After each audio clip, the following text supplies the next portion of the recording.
رحمن يا رحمن ساعدني يا رحمن اشرح صدري قرآن املأ قلبي قرآن واصلح حياتي قرآن رحمن رحمن ساعدني يا رحمن اشرح صدري قرآن املأ قلبي قرآن واصلح حياتي আসসালামু আলাইকুম সবাইকে ওয়েলকাম জানাচ্ছি আমার চ্যানেল রুমিস ফ্যাশনেবল হাউসে। আমি ফারহানা ইয়াসমিন রুমি চলে আসলাম আপনাদের মাঝে আরেকটি নতুন ব্লগ নিয়ে। আশা করি আল্লাহর রহমতে আপনারা সবাই ভালো আছেন, আমিও আল্লাহর রহমতে ভালো আছি। আমার আজকের ব্লগটি যথারীতি সকাল থেকেই শুরু করছি, শেষ পর্যন্ত দেখবেন, দেখলে কিছুটা হলেও আপনাদের উপকারে আসবে এই আশা করছি। সকালের ভাজিটা মিক্সড সবজি ভাজিটা বসিয়ে দিয়ে একটু পরোটার জন্য ডো তৈরি করে নিচ্ছি। এখানে আমি হালকা কুসুম গরম পানি নিয়েছি, পরিমাণ মতো লবণ দিয়েছি আর 2-3 টেবিল চামচের মতো তেল দিয়ে দিয়েছি। ভালো করে মিক্স করে এখন দিয়ে দিচ্ছি প্রায় 3 টেবিল চামচের মতো চিনি। এখানে ডো পানিটা অনেক বেশি দেখা যাচ্ছে, আটাও বেশি লাগবে, সেই কারণে আমরা আসলে মেহমান আছে বাসায়, আপা দুলাভাই আছে, বাচ্চারা আছে, এর জন্য সবার জন্য সকালে পরোটা ভাজি আর মুগ ডাল রান্না করছি। তো আটাটা আমি ওইভাবে করে ঢাকনা দিয়ে রেখে দিয়েছি, যতটুকু মানে গুঁড়ি দেওয়া দরকার। যতক্ষণ পরোটার একটা শক্ত ডো তৈরি হয়েছে ততক্ষণ আমি ওইভাবে ডোটা তৈরি করে রেখে দিয়েছি। আর এদিক দিয়ে ভাজিটাও দেখে নিচ্ছি, ভাজিটাও হয়ে গিয়েছে। শীতের সময় এই মিক্স সবজি ভাজিটা সকাল সকাল খেতে অনেক ভালো লাগে, বিশেষ করে পরোটার সাথে। তো একটু ধনিয়া পাতা দিয়ে নামিয়ে নিয়েছি। আর পাশে দেখতে পাচ্ছেন মুগ ডাল রান্না করেছি, অনেক টেস্ট হয়েছে, আমি লবণ দেখেছি। খোলায় ভালো করে টেলে মুগ ডালটা রান্না করেছি। তো বাসায় মেহমান আছে, আজকে চলে যাবে আমার আপারা। তো পরোটাগুলি সেঁকে নিচ্ছি। আর আমার যে কাজের সকালে মেয়ে আসে, ওকে বললাম একটু পরোটা বানিয়ে দিতে, আর আমি সেঁকে নিচ্ছি। তো ও বানিয়ে দিচ্ছে। আর হচ্ছে আমি ডিম পোস্ট করে নিচ্ছি সবার জন্য। আজকে সকালে ডিম পোস্ট, ডাল আর হচ্ছে ভাজি, এটা করে দুপুরের রান্নাটা করে নিব আজকে। আর যেহেতু আপনারা চলে যাবে, বেশি কিছু রান্না করতে ইচ্ছে করছে না। পালং শাক এনেছিল নোয়াখালী থেকে, সেই পালং শাক ভাজবো আর মাছ ভেজে নিব, বা ডাল তো আছেই। এটাই সিম্পল রান্নার প্রিপারেশান। তো আমি যেহেতু আপনারা চলে যাবে, বেশি বাসায় কাজ নেই, তো একটু হাতের কাজ করব, মানে সেলাইয়ের কাজ করব, সেটা আপনাদের সাথে আজকে শেয়ার করব।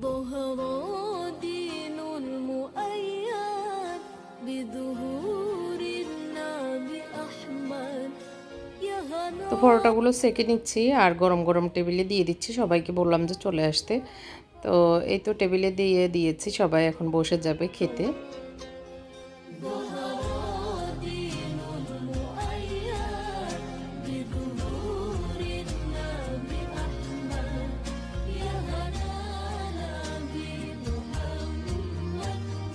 আপনাদের ভাই নেই, উনি সকাল সকাল উঠে চলে গেছে হালকা একটু নাস্তা করে, ওনার কোথায় যেন মিটিং আছে এর জন্য। তো আপারাও রেডি হয়ে নিয়েছে, একটু পরে বেরিয়ে যাবে, জাস্ট নাস্তা করেই বের হবে আর কি। বললাম যে বিকেলে যেতে, কিন্তু কিছুতেই থাকতেছে না। গতকালকে বিকেলে চলে যেতে চেয়েছিল, কিন্তু ডাক্তারের কাছে আরেকবার দেখানোর জন্য আর যায়নি, তো ডাক্তার দেখিয়ে নিয়েছে আর কি।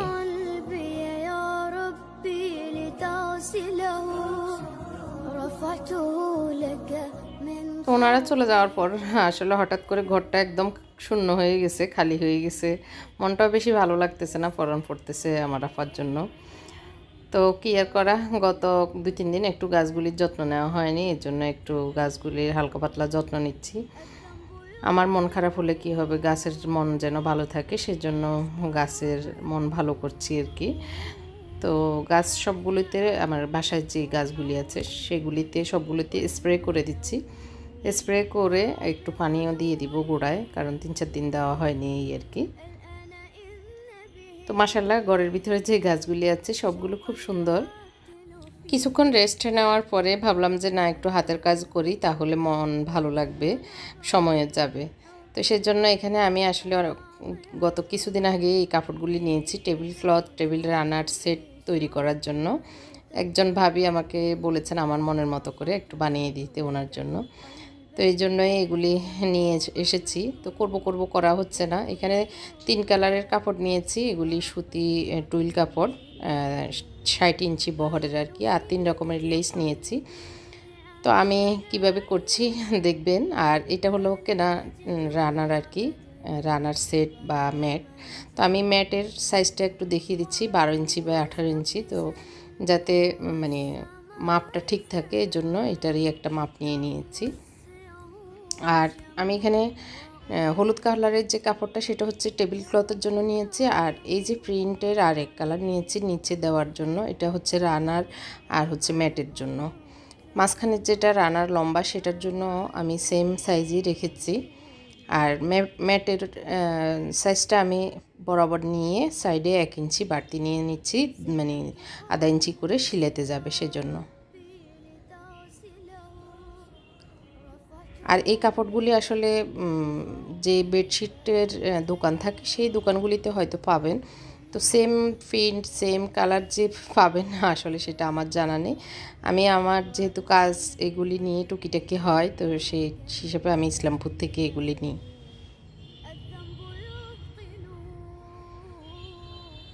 তো এই তো এগুলি সেম মাপে আমি 6 পিস করে, প্রিন্টেরটাও 6 পিস নিচ্ছি। আর কালার যে সবুজ মানে ফিট সবুজ আর কি, ওইটাও নিয়ে নিচ্ছি যাতে করে আমি ডাবল করতে পারি আর কি। ডাবল করলে হয় কি একটু মোটা হবে। টেবিলে দেওয়ার পরে প্লেটের নিচে আসলে নড়াচড়া করবে না, এই জন্য ডাবল নিচ্ছি। আর সবুজ কালার যে পাতাগুলি সেই কালারের সাথে ম্যাচ করে আমি এক কালারটা নিয়েছি, যাতে প্রিন্টের সাইডটা না দিয়ে অনেক সময় নিচের সাইডটাও দেওয়া যায়, সেজন্যই মাথায় রেখে আর কি। তো আমি টেবিল ক্লথটা একটু বিছিয়ে নিয়েছি। চারিদিকে আমি 9.5 ইঞ্চি 10 ইঞ্চি বাড়তি রেখে, 10 ইঞ্চির মতো আর কি বাড়তি রেখে চারিদিকে ঝুলটা রেখেছি। আর বাকিটা হচ্ছে তো টেবিল ক্লথ। তো আমি আমার টেবিল ক্লথটার মাপে নিচ্ছি, এটার হয়তো একটু বড় ছোট হতেই পারে। তো আমি এখানে ইয়ক টাইপের কর্নার ইয়েটা নিয়েছি, এগুলি কুশি কাটারই কর্নার। তো আমি 4 কর্নারের 4টা এভাবে বিছিয়ে নিয়েছি মাপ মতো আর কি, যাতে ঠিকঠাক থাকে, সেম কোনাগুলি থাকে। তো এগুলিকে লাগানোর জন্য হয়তো আপনাদের কাছে পিন থাকতে পারে, বা যার কাছে যেটা থাকে আর কি, পিন থাকলে পিন লাগিয়ে নিতে পারেন। আমি কি করছি একটু গ্লু গানটা মাঝখানে লাগিয়ে দিচ্ছি যাতে করে সেলাই করতে সুবিধা হয়। আর পিন লাগালে অনেক সময় পিন এই যে বড় বড় ছিদ্র এগুলি কুশি কাটার যেহেতু, তো অনেক সময় খুলে যাবে, এই জন্য সেলাই করার সুবিধার্থে একটু হালকা গ্লু গান লাগিয়ে নিচ্ছি। তো সব কর্নারগুলিতে আমি সেমভাবে গ্লু গান লাগিয়ে নিয়েছি। আর এই যে সাইডে আমি এই লেসটা লাগাবো, সুতি লেস। তো সুতির লেসটা নিয়েছি 10 গজ। আর হচ্ছে এই কর্নারগুলিতেও 4 কর্নারে 4টা দিয়েছি। তো যেহেতু ম্যাটগুলি হচ্ছে অফ হোয়াইটের ভিতরে সবুজ, সেজন্য আমি অফ হোয়াইট এই মানে হলুদ কালারের টেবিল ক্লথটার উপরে অফ হোয়াইট এই কুশি কাটার লেসগুলি নিয়েছি আর কি। তো এখন আমি সেলাই করে নিচ্ছি সবগুলোই। টেবিল ক্লথটা প্রথমে ধরেছি, ইয়োগগুলো আগে লাগিয়ে নিচ্ছি। সুন্দর ফিনিশিং করে সেলাইটা করে নিলে দেখতে অনেক বেশি ভালো লাগবে।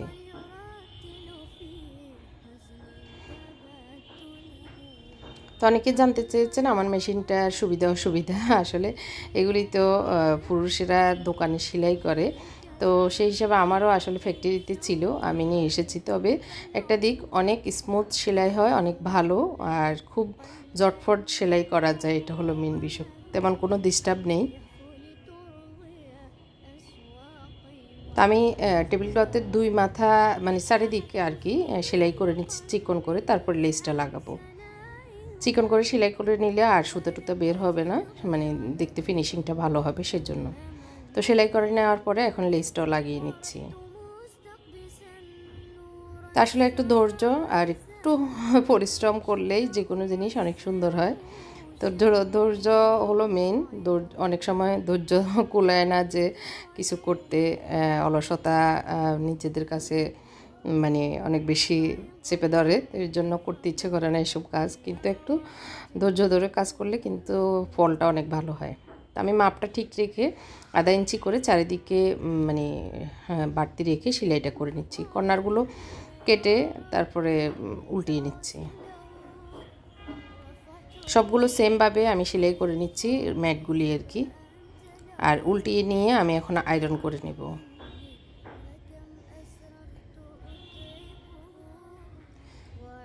আয়রন করে নিলে একটা সুবিধা, আমি এটার উপরে লেস দিব, তাহলে আর মানে ইয়ে হবে না, মানে ভিতরে বড় ছোট হবে না আর কি, সাইডগুলোই সুন্দর একটা ফিনিশিং আসবে। তো এখানে আমি 6টা ম্যাট, একটা রানার সবগুলোই সেমভাবে সেলাই করে নিই। এই টেবিল ক্লথ সেটটির জন্য আমি হলুদ কালারের এক কালার যেটা সেটা নিয়েছি 2.5 গজ, সেটা এগুলি হচ্ছে 60 ইঞ্চি বহরের সবগুলোই। আর প্রিন্টেডটা নিয়েছি 1.5 গজ, সবুজটা নিয়েছি 1.5 গজ, মোট 5.5 গজ কাপড় লেগেছে আমার, যাতে একটু সুন্দর লাগে এটা আর কি। তো একটু একটু মুখ খোলা আছে, সেগুলি তো যখন আমি লেস লাগাবো তখন একবারে মারা হয়ে যাবে। তো সবগুলো লাগিয়ে নিয়েছি, সরি আয়রন করে নিয়েছি। এখন আমি এই যে লেসটা লাগিয়ে নিচ্ছি, ঢেউ লেসটা।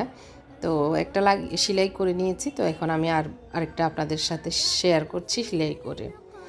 তো প্রথমে আমি সবুজ সাইডটার দিকে সেলাই করছি, যাতে আমি যে ফ্রন্ট সাইডটা প্রিন্টের সেটার উপরে সেলাই করলেও নিচেরটাতে বেশি একটা দেখা না যায় এর জন্য।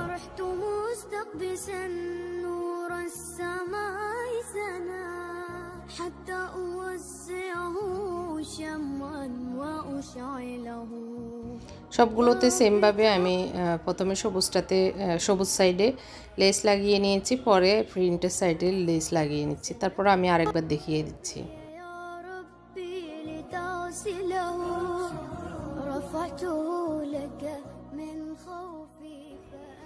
আমি একটু ম্যাচিং করার, কন্ট্রাস্ট করার চেষ্টা করছি, মানে হলুদ লেস দিচ্ছি এই প্রিন্টের উপরে, কারণ হালকা একটু হলুদ প্রিন্ট আছে, এর জন্য হলুদটাকে আমি হাইলাইট করার চেষ্টা করছি।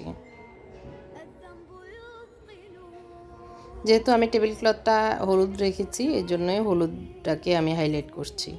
তো এই তো এভাবে আমি সবগুলো সেলাই করে নিচ্ছি। এখন যে বড় রানারটা সেটাতেও লেস সেমভাবেই সাইডে লেস লাগিয়ে নিচ্ছি, তবে এটার নিচের সবুজ সাইডে আমি লেস লাগাবো না। অনেক সময় চাইলে সবুজটা শুধু অন্য যে কোনো ইয়েতে টেবিল ক্লথের উপরেও যেন বিছাতে পারে, এই জন্য। তো এই তো আমি এখন বিছিয়ে দেখিয়ে দিচ্ছি টেবিল ক্লথ এবং রানার সবগুলো।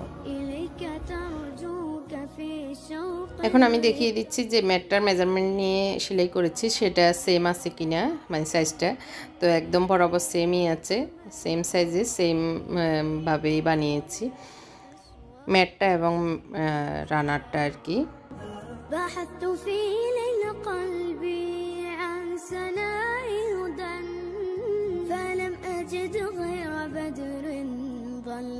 একদমই আনকমন ইউনিক এই টেবিল ম্যাট সেটটা আমি বিভিন্নভাবে বিভিন্ন ঢঙে সাজিয়ে আজকে আপনাদেরকে দেখাবো কীভাবে সাজানো যায়।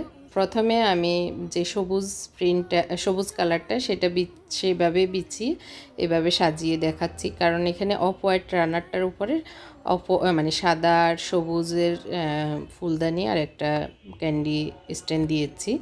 তো এইভাবে সিম্পলভাবে এভাবেও দেওয়া যায়, প্লেট সাদা হলে আরও বেশি ভালো লাগবে। তো এখন আমি শুধু এই রানারটা বিছিয়েও দেখিয়ে দিচ্ছি। হলুদের উপরে, হলুদ টেবিল ক্লথের উপরে এই রানারটা দেখতে অনেক সুন্দর লাগছে। তো আমি আজকে যে বিভিন্নভাবে রানার সেটটা বিছিয়ে দেখাচ্ছি, কোন পদ্ধতিটা আপনাদের বেশি ভালো লেগেছে কমেন্ট করে জানাবেন। এখন আমি প্রিন্টের যে সাইডটা সেটা দিয়ে রানারটা সরিয়ে এভাবেও সাজিয়ে দেখাচ্ছি। এইভাবেও অনেক সুন্দর লাগতেছে আমার কাছে মনে হচ্ছে।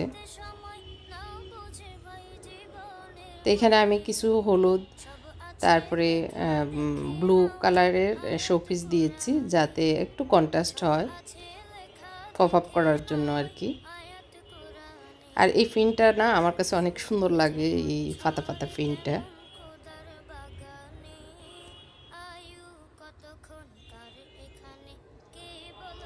আর হলুদের উপরে অফ হোয়াইট লেস, তারপরে মানে কর্নারগুলি অনেক সুন্দর লাগতেছে। শুধু এই টেবিল ক্লথটা বিছিয়ে মাঝখানে একটু শোপিস দিয়ে দিলেও টেবিলটা অনেক গর্জিয়াস, অনেক সুন্দর লাগতেছে আসলে।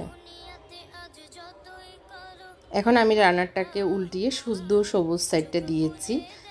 তো সবুজের সাথে সবুজ একটু ফুল মানে ফ্লাওয়ার তারপরে গাছ রেখেছি দেখতে সুন্দর লাগার জন্য। তো আর এই তো টুকিটাকে একটু হলুদ মানে গোলাপিও দিয়ে দেখিয়েছি। কেমন লেগেছে কমেন্ট করে জানাবেন, কোনটা বেশি ভালো লেগেছে সেটাও জানাতে ভুলবেন না। তো দুপুরে তো আসলে হালকা পাতলা খেয়ে নিয়েছি, আমার হাজব্যান্ডও ছিল না, আমি একাই খেয়েছি। এখন রাতের বেলা যেভাবে ঠান্ডা ফুটতেছে আসলে মুনতাসির ওর আব্বু বলতেছে যে একটু খোলা পিঠা বানাতে। মুনতাসির অন্য কিছুই খাবে না, তো খোলা পিঠার অপশান দিয়েছি, ও বললো আচ্ছা ঠিক আছে খোলা পিঠা খাবে। তো এর জন্য ওদের জন্য ডিম ভেজে নিচ্ছি। তো মুনতাসির একটু ডিম এইভাবে ভেজে নিলে মানে খেতে পছন্দ করে, তো ওর জন্য ওর আব্বুর জন্য এইভাবে ভেজে নিচ্ছি। একটু মরিচ পাউডার, লবণ আর ডিমকে ভালো করে ভেঙে টেঙ্গে এইভাবে দিলে ওরা খেতে পছন্দ করে আর কি, খোলার পিঠা তারপর রুটির সাথে। সকালের আলু ভাজি ছিল, সকালের না এগুলি কালকে ছিল, তো একটু গরম করে নিয়েছি। এখন বাজি ইয়ের সাথে খোলা পিঠার সাথে খাবে। তো আমি গুঁড়ি দিয়ে পানি দিয়ে একটু ভিজিয়ে রেখেছিলাম, তো এখন ভালো করে মিক্স করে নিচ্ছি আর লবণ দিয়েছি পরিমাণ মতো খোলা পিঠা বানানোর জন্য। একটা ডিম দিয়ে দিচ্ছি, হাঁসের ডিম, তো আর একটু ঘন হবে এর জন্য একটু পাতলা ডো তৈরি করে নিচ্ছি।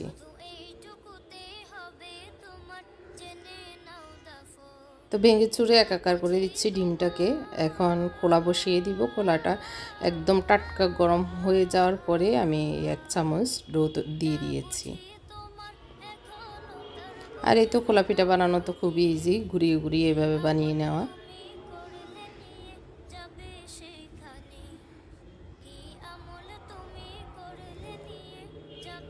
তো ওরা দুজন আমার পেছনে গরম গরম বানিয়ে দিচ্ছি আর গরম গরম খেয়ে নিচ্ছি। খোলা পিঠাটা আসলে খালিও খোলা থেকে নামিয়ে গরম গরম খেতে অনেক মজা লাগে।